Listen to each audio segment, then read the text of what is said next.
Hello folks, happy Friday. Welcome to your last lesson of Virtual RE on Virtual School. But the good news is you're going to carry on doing the same topic when you get back to school. So that's something to look forward to. This half term we are looking at the story of Easter. And that's what we're going to be doing for the next 4 lessons after today's lesson. Before we get there though, we were learning about what the Bible is and why it's so important. And today we're going to learn about a really special part of the Bible called the Gospels. Before we get there though, here are the 6 words that we tried to remember at the end of last lesson. And I want you to have a go at shouting out the definition of any of those words that you can remember. Remember, the red ones are the most difficult and the green ones are the easiest. So what word on there can you remember the definition of? I'm listening. Okay, very impressive. So, for example, the word resurrection, that's going to be so important to Easter because resurrection means coming back from the dead. Okay, Easter, that's the story of Jesus' resurrection. Now, the New Testament, that has the stories of Jesus and Easter in it, and that's what we're going to be looking at today. So, if you can define 3 of those words, you're doing really well. If you can define 6, you're doing amazingly. And if you can define all 9, you are an absolute RE superstar. So you need to give yourself a massive pat on the back for being so amazing. Okay, so the name for the stories of Jesus' life in the Bible is the Gospel. Gospel, the Gospel. And the Gospel is part of the New Testament, and the New Testament is part of the Bible. Okay, so think of it like that. You've got the Bible that's like this, the New Testament is like this, and the Gospels are most of the New Testament. So it's one inside another, inside another. The word Gospel, that comes from the Greek word evangelion, which means good news. So if you were Greek, you wouldn't say this is the gospel, you would say this is the good news. Christians believe the news of God's Son, who is God's Son? Jesus, coming to earth is very good news for humankind as it helps them have a closer relationship with God. So the gospel is called the good news because Christians believe it's great news that Jesus came back and shared some of God's teachings, and they believe that Jesus actually, through the Easter story, he died so that Christians believe they can have time in heaven. So it's very complicated to understand how the death of Jesus is a good thing, but that's where we're going to try and get to at the end of this half term. We're going to try and understand the meaning behind the Easter story. And on the right here, this is a copy of the Gospels. And if you went to a church, sometimes you might see that they hold this up in the air, like this. So they hold this up in the air, and when they come to read it, they actually kiss it. They go like that, as a sign of respect for what's written inside. For Christians, this is the most important part of the Bible because it tells the story of Jesus. Now, the Gospels is a plural, and that means there's more than one of them. There's more than one. There are 4 versions of the story of Jesus' life. So you have to think of it as a collection of stories about one person. Jesus, Christians believe, was the Son of God, and 4 people wrote the story of his life. And those 4 people are here: Matthew, Mark, Luke, and John. Matthew, Mark, Luke, and John. So you have the Gospel according to Matthew, according to Mark, according to Luke, and according to John. Each one of them wrote down a different version of events. Imagine if you chose to write the life story of someone in your class.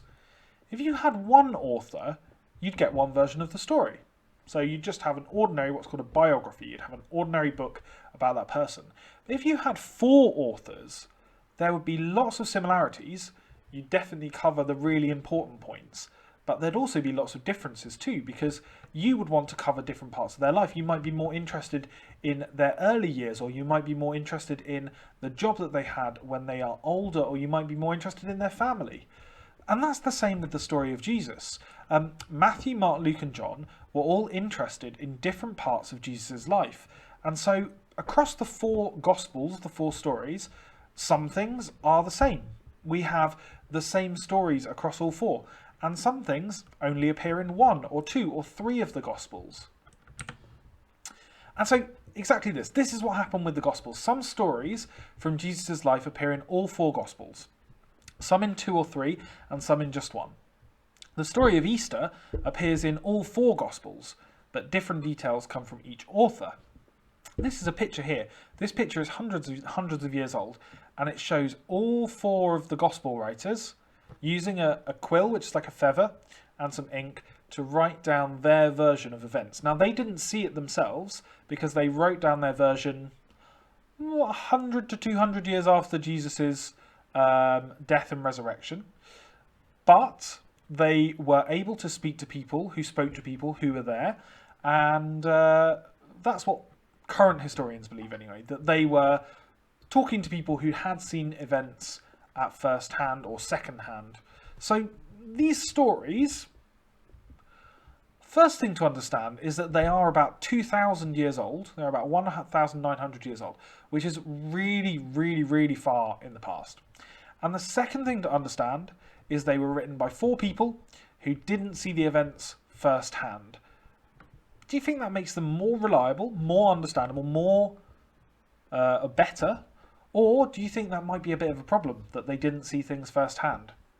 What about if I told you to report on something that happened in the playground and you only heard it from another person who heard it from another person who heard it from another person? It's not maybe as reliable as if they saw Jesus with their own eyes and saw what happened. So having having the story told by four different writers can be good and bad for Christians. I want you to have a think. Why is having four different authors maybe good, and why might it be bad? Trying to think about some reasons. Okay, let's see what I said. It might be bad because the four stories don't always agree. They also don't give a simple outline of Jesus' life. Again, imagine if I asked four people something that happened out on the playground. I'm going to get four different versions of a story. And then imagine if I asked four people to give one life story. You're going to get four different versions. And that's what we have with the Gospels. We have four slightly different versions of Jesus' life. But it might be good because we get four different viewpoints. These are four different men writing at four different points, four different books, four different sets of accounts, four different sets of stories. Each author was a different person, but also they had different people in mind. So some of them were writing for Jewish people, some of them were writing for non-Jewish people, some of them were writing for people with lots of knowledge about the Jewish law, some of them were writing about people with not so much knowledge. So that is actually maybe a good thing, that they were writing for different people and they were different people themselves. Okay, so before we move on to this, I just want to recap some of the really important points that we've been through. The stories of Jesus' life are called the Gospels. There are four of them, written by Matthew, Mark, Luke and John. They were written 100 to 200 years after Jesus' death, and each story tells a slightly different version of the events of Jesus' life. Okay then, what do we know about Jesus from all four of the Gospels? Let's have a look at some of the things that we know. Now, you might know these things already, or they might be new to you, but they're really important for understanding Jesus. They're really important for understanding the Easter story. Now, we know that Christians believe Jesus had a special birth, and you might be really familiar with that because that's called the Nativity story. So if you remember Mary and Joseph, the angel Gabriel, the three kings, the donkey, the stable, Bethlehem, if you know any of that, that is the special story about his birth. And that's where Christians believe that Jesus is the Son of God. They believe that God is Jesus' dad, and that Mary is Jesus' mum, and that he was born in a really special way. And that links into this. So he's the Son of God. All the Gospels agree, all four of them, that Jesus is the Son of God. And Christians, every Christian believes that Jesus is the Son of God. Performer of miracles. Do you know what a miracle is? I think some of us might have talked about this before. A miracle is an amazing thing that we can't explain. So, for example, Jesus turned water into wine at a wedding. Jesus walked on water. So he went out into the middle of a lake during a storm and he calmed the storm down and he rescued people from a boat. All of the Gospels tell us about the miracles that Jesus supposedly performed. They all say that he was a wise Jewish leader. So they all come from the point of view that he grew up in a Jewish household, which is a different religion to Christianity, an older religion. They all say that he was familiar with the teachings of Judaism and that he was a teacher, so that he taught other people about what he believed. They say that he spoke to large audiences of people and told them about how they should live and what the Jewish scriptures and books say. They also said that he was a healer. Do you know what that means? Do you know what a healer is?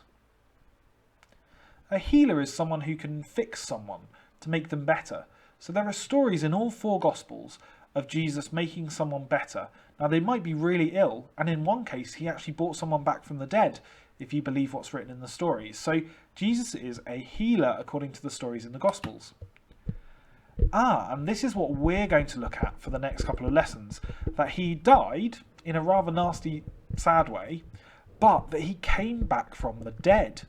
That is what really Christians find amazing about the story of Easter, that at the end of the story, Jesus comes back from the dead. And that's what we're going to look at in the next few lessons. So hopefully you're going to really look forward to learning more about the Easter story. Finally, Christians believe that Jesus was the saviour of the world. Saviour. Well, that has the word save in it. And that's saying saving people. That's getting people basically fixed, making them better. So a bit like being a healer, but for the whole of humankind. And we'll talk about that more when we get into like year 4 and 5, what this means, saviour of the world. Okay, lovely. Well, it was really good to talk to you.